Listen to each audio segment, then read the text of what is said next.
السلام عليكم. دلوقتي حبايبي في فيديوهات كتير موجودة على اليوتيوب بتقول اننا نقدر نعمل قمر الدين بأقل التكاليف، يعني في حدود من 10 جنيه ل 15 جنيه. طب هل ينفع فعلا ان احنا نعمله وبأقل التكاليف ونوفر فلوس؟ ده اللي هنشوفه من خلال الفيديو بتاعنا النهاردة، وهنقول رأينا بصراحة هل هو فعلا طلع قمر الدين. ويلا بينا نسمي الله ونصلي على الرسول ونشوف الوصفة بتاعتنا على طول. والمكون الرئيسي بتاعنا النهاردة هو هيكون الجزر، ودول شوية من الجزر وزنهم كيلو ب5 جنيه. دلوقتي انا قشرتهم وبعد كده شرفتهم بالمية كده، غسلتهم وعلى البلانشة وهنقطعهم. بنقطعهم بقى تقطعيهم زي ما انت عايزة، كبيرة صغيرة مكعبات، الشكل اللي انت عايزاه. ده مش هيفرق معانا خالص لان احنا كله ده في الاخر هنسويه على البوتاجاز. ودلوقتي بعد ما قطعتهم جبت حلة بقى كده وهنزلهم فيها. دي الحلة اللي هنسوي فيها الجزر. وهنا انا مجهزة 2.5 كوباية من السكر هضيفهم عليهم. حجم الكوباية مش هيفرق معانا، يعني ممكن المج الموجود والمتوفر في كل بيت تقدري تستخدميه او الشوب بتاع المية، الاتنين مقدارهم واحد. وضفت عليهم 2 كوباية من عصير البرتقال، ممكن تستبدليهم بعصير التانج، ولو مش متوفر عندك تقدري تستبدليهم عادي ب2 كوبايتين من المية، مفيش اي مشكلة. وبعد كده بنرفع الحلة على البوتاجاز، و2 كوبايتين العصير دول عشان خاطر نسوي بيهم الجزر، وكمان بيعزز اللون. احنا هدينا النار لحد الجزر ما اتسلق معانا كده واستوى زي ما انت شايفة كده. بعد كده هجيب الهاند بلندر ونضرب الجزر بقى كده لحد ما ينعم معانا. في الاول كده هتحسي ان هو تقيل، بس بعد كده هتلاقيه خفيف معاكي وبينعم معاكي بكل سهوله. وفي حاله لو انت مش متوفر عندك الهاند بلندر، وممكن تستنيه لحد ما يبرد شويه وبعد كده تضربيه في الخلاط. اوعي تضربيه وهو لسه سخن، هيخلي شفشق الخلاط يفرقع منك. ودلوقتي بعد الجزر ما نعم معانا كده، انا هديت عليه بقى النار، ولعت النار كده عليه وهديتها. وهضيف عليه معلقه كبيره كده من عسل الجلوكوز. وعسل الجلوكوز يا جماعه مهم جدا في الوصفه بتاعتنا، عشان بيدي المضغه كده اللي بتبقى موجوده في قمر الدين الجاهز اللي احنا بنشتريه من بره. وعسل الجلوكوز احنا عملناه مع بعض الفيديو اللي فات، وهسيب لكم اللينك بتاعه في صندوق الوصف عشان اللي حابب يشوف. وبعد كده بنضيف نص معلقه صغيره كده من ملح الليمون. ملح الليمون ده هو اللي بيدينا المزازه بتاعه المشمش، تمام كده. وكمان تقدري وانتي بتقلبيه كده بعد كده تدوقيه وتشوفيه هو محتاج تاني ولا لا. المزازه بتاعته هنا على حسب الرغبه، انتي اللي بتتحكمي فيها. ومعانا هنا نص كوبايه من الميه، هنضيف عليها 3 معالق كبار من النشا، وتقلبي النشا بقى كده كويس لحد ما تدوبيها. وبعد كده بننزل بيها على حله الجزر. ويا ريت يا حبايبي قمر الدين ما يخليناش ننسى ننزل نحط اللايك. وبعد ما بننزل كده بالنشا على الجزر نقلبه كويس جدا، وطبعا مع الاحتفاظ بدرجة الحرارة. الحرارة لازم تكون على الهادي عشان ما يلسعش منك، ومن وقت للتاني بتقلبي. وبعد كده هننزل بالمكون الأساسي للوصفة بتاعة قمر الدين، والمكون ده اللي هينقل الوصفة بتاعتنا لنقلة تانية خالص، وهو جيلي مشمش.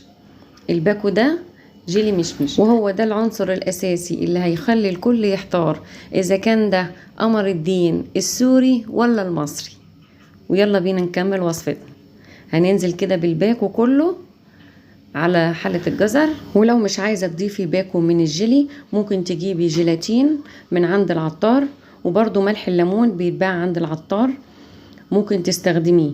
وفي نفس الوقت انت لو استخدمتي جيلاتين لوحده، هتجيبي في الوقت دوت قصنص مشمش من عند برضو العطار، عشان خاطر الريحة بتاعة قمر الدين لما تعمليه تديكي ريحة المشمش، عشان يعني يبقى نفس ريحة قمر الدين اللي احنا بنشتريه من بره. وفي الوقت دوت برضو هتضطر ان انت تحطي كده 2 معلقة كبار من الجيلاتين. ودلوقتي بعد ما احنا اضفنا الجيلي مشمش، دلوقتي خلاص كده الجزء الاولاني من العمايل كده الريحة بتاعته خلاص انتهت. ودلوقتي روائح قمر الدين بالمشمش هي اللي بدأت تهل دلوقتي وتطلع وتبان. احنا كده نعتبر قضينا خالص على ريحة الجزر. كده بقى معانا قمر الدين مع التقليب المستمر وبالراحة. وخلي بالك عشان الفقاقيع اللي بيقعد يعملها وهو بيغلي ممكن تلسوع ايديكي، فالتقليب المستمر هيخلي الفقاقيع دي ما تظهرش معاكي خالص. واهم حاجة في عمايل قمر الدين عشان ينجح معاكي هي التسوية، لازم تسويه كويس جدا. ودلوقتي يعتبر قمر الدين استوى معانا اهو، شايفة؟ مع التقليب كده هتيجي تبصي تلاقي الاثار بتاعه المعلقة لما بتلمي كده بالمعلقة بتمسح مكانها، مفيش اي سوائل بتطلع، شايفة؟ ده دليل على ان قمر الدين كده استوى معانا. حتى بصي لما بترفعيه كده، شايفة تقيل خالص معاكي ازاي؟ بينزل بصعوبة اهو. ده كده التسوية المظبوطة لقمر الدين. تمام كده يا قمرات. ودلوقتي هنطفي النار ونروح نجهز الصواني اللي هنفرد فيها قمر الدين. ولازم تفردي قمر الدين وهو سخن، ما تستنيش عليه لما يبرد. ودلوقتي انا جبت اكبر صينية كده في القوالب، ومعايا هنا كيس تلاجة فتحته وهحطه كده، هفرده في الصينية، هفرشه فيها كده. ودلوقتي هجيب الفرشة وفيها مسحة كده من الزيت وامسح كده الكيس كده في قلب الصينية، عشان خاطر لما ننزل بقمر الدين لما نيجي نطلعه ما يبقاش يلزق معانا ويخرج معانا بكل سهولة. ودلوقتي نسمي الله وننزل كده بجزء كده من قمر الدين، هننزل بشوية بس كده. شايفة سخن ازاي؟ لازم تفرديه في الصينية وهو لسه سخن كده، هتقدري تحكمي فيه وهيتفرد معاكي بسهولة. وما شاء الله وانا بصبه كده ريحته زي قمر الدين اللي احنا بنشتريه جاهز بالظبط. بالمعلقة بقى كده، واحاول بقى ان انا افرده في قلب الصينية. ولو لقيتي نفسك مش عارفة تفرديه في الصينية بالمعلقة، ممكن تلبسي كده كيس في ايديكي او جواندي، بس الحاجة اللي هتفردي بيها لازم تديها مسحة كده من الزيت الاول عشان قمر الدين ما يلزقش في ايديكي. ونزلت بشوية كمان كده من قمر الدين عشان حسيت ان هم قليلين كده على الصينية، فقلت ازودها شوية. وافرد بقى كده بالراحة كده، واحدة واحدة كده. طبعا هو مش هيتفرد غير بالمعلقة، لازم يعني اقصد ان انت لازم تتحكمي فيه بان انت اللي تفرديه سواء بايديكي او بالمعلقة، لان القوام بتاعه تقيل.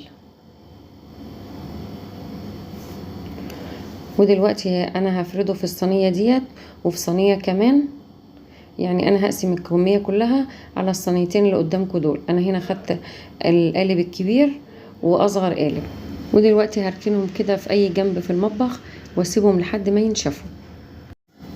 ودلوقتي قمر الدين نشف معانا، بس طبعا خد معايا وقت كبير جدا، يعني خد معايا حوالي 7 ايام او 8 ايام، والفترة دي كبيرة خالص طبعا، لان انا حطيته اول يومين في المطبخ لقيته طري زي ما هو، فقلت هو كده محتاج تهوية، يعني مكان فيه هوا وشمس، فغطيته كده بدانتيل كده خفيف وطلعته في البلكونة وسيبته عشان خاطر ايه ينشف. فطبعا طالما عرضتيه في البلكونة او مثلا هتحطيه في على السطح لازم تغطيه بحاجة عشان الحشرات. ودلوقتي شايفة بيخرج معانا بكل سهولة ازاي، ما شاء الله عليه متماسك وبيخرج معانا بسهولة، لان احنا طبعا مسحين الكيس مسحة من الزيت فخرج معانا بكل سهولة. ما شاء الله مدينا نتيجة ممتازة جدا. بس اللي خلاه يطول معايا على ما نشف ان انا بقى عملت سمك الصينية تخين جدا. المفروض الكمية اللي انا عملتها دي ما كانتش تتحط على صينيتين 2، يعني كانت تتحط على 3 صواني او 4. كل ما تبقى رقيقة والسمك بتاعها قليل كل ما بتنشف معاكي بسرعة وما بتاخدش معاكي وقت، يعني ممكن اقصى حاجة تاخد معاكي 4 ايام. ودلوقتي انا هقطع الصينية الكبيرة كده لنصين، يعني هعملها لفتين 2 بس كده. بسم الله.